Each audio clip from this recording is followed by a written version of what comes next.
हा नागरिक मराठा बांधव आपल्यासोबत बोलू इच्छितात। आरक्षणाबाबतीत आपलं मत काय आहे? पहिला माझं नाव सांगतो, माऊली मुत्रंदोंडे सोळंके आणि इंडो तालुका।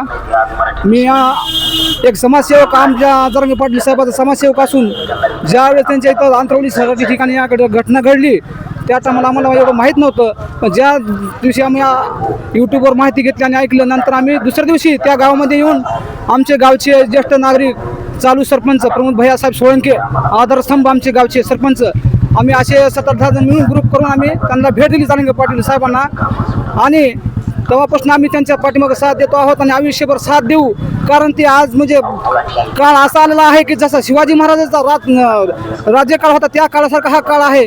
कारण का जरांगे पाटील साहेबांना जेवढी उपमा आपण समाज देतात तेवढी कमी आहे। कारण का जसा युट्यूबा पंढरीचा पांडुरंग आहे तसं ते आपले दैवत, आपले माननीय जरांगे पाटील साहेब आहेत। आणि आयुष्यभर आम्ही साथ देऊ, जिथं त्यांनी आवाज देतात तिथं आम्ही त्यांच्या पाठीमागे उभं राहू।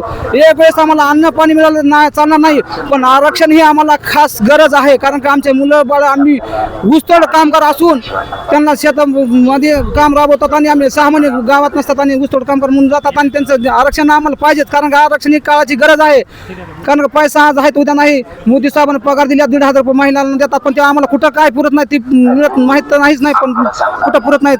अशी परिस्थिती की आज आपण जरांगे पाटील साहेबांनी त्या आदेशानुसार आपल्याला आरक्षण जाऊन मुंबईला घ्यायचं आणि आम्ही घेणार। ही मागणी आमचे पूर्ण सरकारला करावं लागेल आणि जिथं पाटील साहेब आम्हाला बोलवते तिथं आम्ही त्यांच्यासाठी हजर राहू आणि असंच आयुष्यभर त्यांच्या पाठीमागे राहू। आणि त्या सरपंचाच्या वतीनं आम्ही त्यांना पाठिंबा देत आहोत आणि आमच्या गावातून 15 गाड्या आहेत आणि इथून पुढे आम्ही आयुष्यभर साथ देऊ। धन्यवाद सर। म्हणजे आपण आता पाहिलं एक मराठा बांधव की आदरणीय मनोजदादा जरांगे पाटील साहेब यांच्यासाठी केवळ एकच नव्हे तर असे लाखो मराठा लोक त्यांच्यावर आपला जीव सुद्धा समर्पित करण्यास तयार आहेत आणि जेव्हा बोलवतील तेव्हा त्यांच्या मदतीला कुठेही येण्यास ते तयार आहेत। आणि शैक्षणिक दृष्ट्या व नोकरीच्या दृष्टिकोनातून आणि राजकीय दृष्टिकोनातून ह्या तीनही दृष्टिकोनातून आरक्षण ही काळाची गरज आहे असं प्रत्येक मराठा बांधवाला आज वाटत आहे। तर सत्यप्रकाश न्यूज चॅनल लातूर।